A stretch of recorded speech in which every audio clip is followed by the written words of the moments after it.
प्रिय विद्यार्थियों, पूर्व में हमने एल्गी के मल्टीसेलुलर फॉर्म में या मल्टीसेलुलर थैलस में सिनोबियम और एग्रीगेशन या कॉलोनियल फॉर्म के बारे में अध्ययन किया था।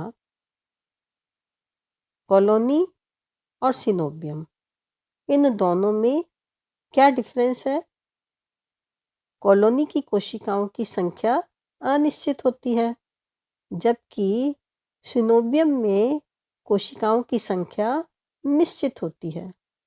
इसी तरह से कॉलोनी में साइज व शेप अनिश्चित होता है, जबकि सिनोबियम का साइज व शेप निश्चित होता है।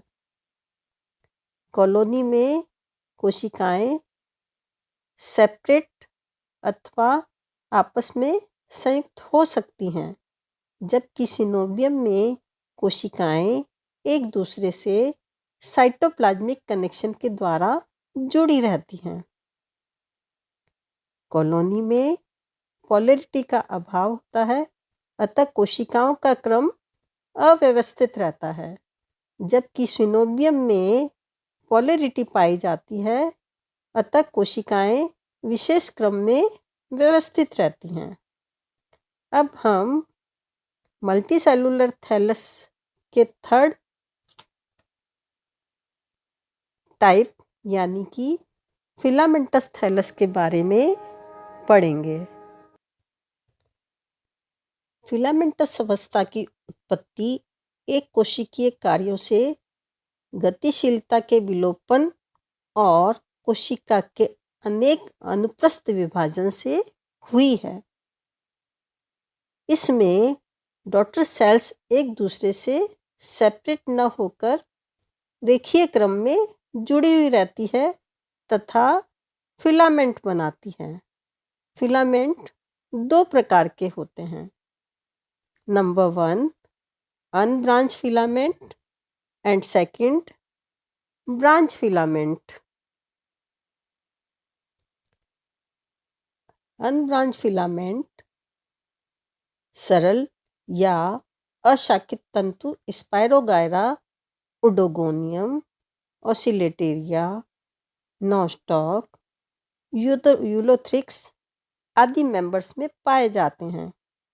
यूलोथ्रिक्स, ओडोगोनियम आदि के फिलामेंट अधोस्तर पर होल्ड फास्ट के द्वारा चिपके हुए रहते हैं या संलग्न होते हैं, जबकि स्पाइरोगायरा में स्वतंत्र प्लावी यानी कि फ्री फ्लोटिंग होते हैं। नॉस्टॉक में तंतु म्यूसिलेजिनस शीथ में घिरकर कॉलोनी का निर्माण करते हैं। ब्रांच फिलामेंट, ब्रांच फिलामेंट संरचना पिथोफोरा, क्लेडोफोरा आदि में पाए जाते हैं। शाखाओं का निर्माण तंतु के पट के निचले भाग से लेटरल आउटग्रोथ की उत्पत्ति तथा उसमें अनुप्रस्थ पट पर निर्माण की क्रिया के द्वारा होते हैं। साइनोफॉर्सी वर्ग के वंश साइटोनीमा में आभासी शाखन यानी कि सूडो ब्रांचिंग पाई जाती है, जैसा कि आप डायग्राम में देख सकते हैं। इस प्रकार का शाखा लेटरल आउटग्रोथ के रूप में विकसित नहीं होती, अपितु तंतु की इंटरकैलरी सेल के नष्ट होने पर तथा तंतु का टूटा हुआ सिरा श्लेष्मिक आवरण से बाहर निकल आता है, जिससे कि तंतु शाखित प्रतीत होता है। इसके अतिरिक्त इंटरसेलुलर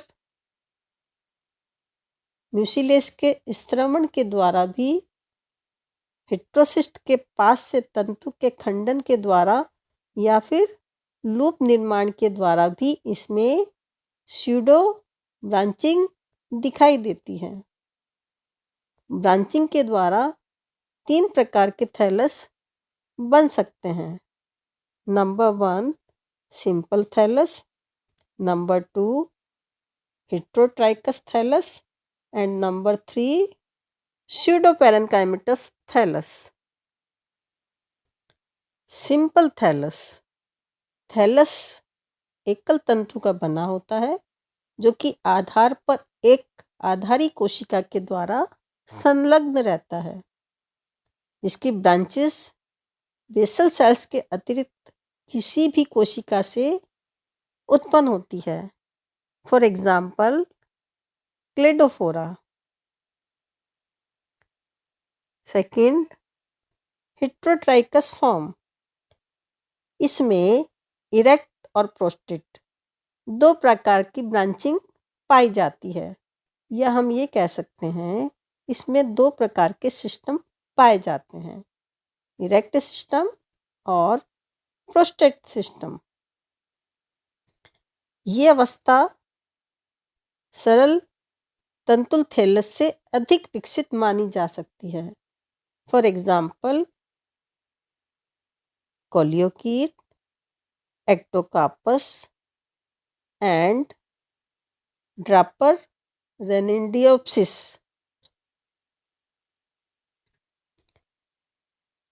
एडवांस हेट्रोट्राइकस एल्गिस में इरेक्ट ब्रांचिंग कोलियोकीट में पाई जाती हैं अथवा प्रोस्टेट ब्रांचिंग डेप्नेल्डियोप्सिस में पाई जाती हैं, और ये प्रगामी विलोपन शो करती हैं। साइफोनस टाइप का थैलस, इस प्रकार का थैलस नलिकाकार, पट रहित यानी कि अनसेप्टेड, शाखित मल्टीन्यूक्लिएट तंतुओं से बना होता है। ऐसी संरचना कोइनोसाइटिक प्रकार की कही जाती है। इनमें सेप्टा का निर्माण हुए बिना ही कोशिका का विभाजन व दीर्घन होता है। सेप्टा निर्माण केवल रिप्रोडक्टिव स्ट्रक्चर्स के आधार पर होता है। फॉर एग्जाम्पल बट्राइडियम, प्रोटोसाइफोन, वाउचेरिया, ब्राइप्सिस तथा कार्पला आदि। क्लोरोफाइसी के प्रोटोसाइफोन और जेंथोफाइसी के बट्राइडियम में थैलस छोटे अशाखित पुटिका के समान होते हैं। वाउचेरिया का थैलस शाखित व साइफनी स्वरूप होता है, जबकि ब्रायोप्सिस शाखित पिच्छक के समान साइफनी संरचना को शो करता है। काल्पा में मूलाभासी, अक्षीय और लीव स्वभाव के युक्त ब्रांचिंग पाई जाती हैं, जिनमें मेन एक्सिस और लेटरल एक्सिस की शाखाएं दोनों ही साइफोनस टाइप की होती हैं। स्यूडोपेरेन्काइमेटस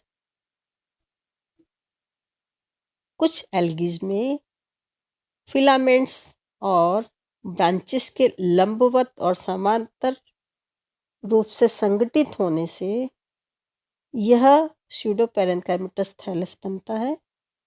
ये थैलस दो प्रकार से होता है, uniaxial and multiaxial. Uniaxial thallus तंतु से बनने वाली ब्रांचेस एक दूसरे से काफ़ी समीप आ जाती हैं और परस्पर संयुक्त हो जाती हैं। फॉर एग्जाम्पल बैट्रोकोस्पर्मम, जैसा कि आप डायग्राम में देख सकते हैं। पॉलीसाइफोनिया में भी अंतस्थ कोशिकाओं में यूनिएक्सियल संरचना स्पष्ट दिखाई देती है। सेंट्रल फिलामेंट में पेरिक्लाइनल डिवीजन से पेरिफेरी फिलामेंट्स का भी विकास होता है, जिसका साइज मेन फिलामेंट के समान ही होता है। इस प्रकार पेरिफेरी फिलामेंट मेन फिलामेंट के साथ समांतर रूप से पाए जाते हैं और ये अवस्था यूनिएक्सियल पॉलीसाइफोनस कहलाती है, जिसमें केवल मुख्य तंतु पर ही एपिकल सेल्स पाई जाती है। इस तरह का स्ट्रक्चर पॉलीसाइफोनिया में पाया जाता है। मल्टी एक्सियल स्ट्रक्चर, एक से अधिक तंतु आधार से विकसित होते हैं, यानी मल्टी एक्सियल में एक या एक से अधिक तंतु आधार से विकसित होते हैं जो कि परस्पर संयुक्त होकर स्यूडोपेरेन्काइमटस स्ट्रक्चर बना देते हैं। इस प्रकार की मल्टी एक्सियल स्यूडोपेरेन्काइमटस स्ट्रक्चर रोडोफाइसी सदस्य के नेमिलियन में पाई जाती हैं। कोलियोकीट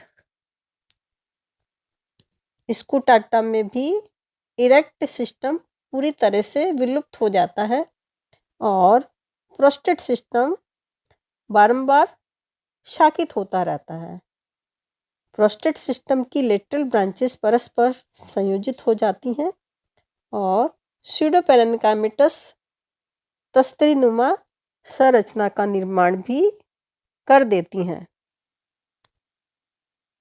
इक्विसिटम टाइप, ये वास्तव में मल्टीसेलुलर थैलस होते हैं जो कि स्यूडोपेरेन्काइमटस प्रकार के संगठन से ही बनते हैं। इनकी मॉर्फोलॉजी टेरिडोफाइट ग्रुप के इक्विसिटम के समान होती है। प्लांट में एक इरेक्ट मेन एक्सिस पाया जाता है जो कि नोड और इंटरनोड में डिफ्रेंशिएटेड होता है।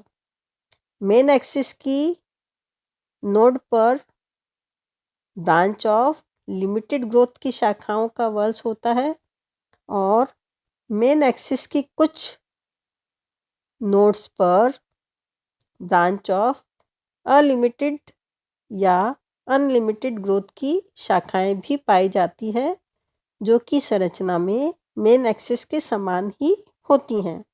मेन एक्सिस की नोड्स पर ब्रांचिंग के आधार पर या शाखाएं जो पाई जाती हैं उनके आधार पर स्टिपुलॉइड्स भी पाए जाते हैं और लिमिटेड ग्रोथ की ब्रांचिंग की पर्व संधियों पर भी सेकेंडरी लेटरल्स पाए जाते हैं। प्लांट के बेस पर मल्टीसेलुलर राइजोइड्स पाए जाते हैं जिससे ये किसी भी सबस्ट्रेटम से या अधः स्तर से चिपका रहता है। इस श्रेणी की एल्गीज के प्रमुख एग्जाम्पल हैं कारा, जैसा कि आप चित्र में देख सकते हैं, and second example is Nitella. Evolution of thallus in algae.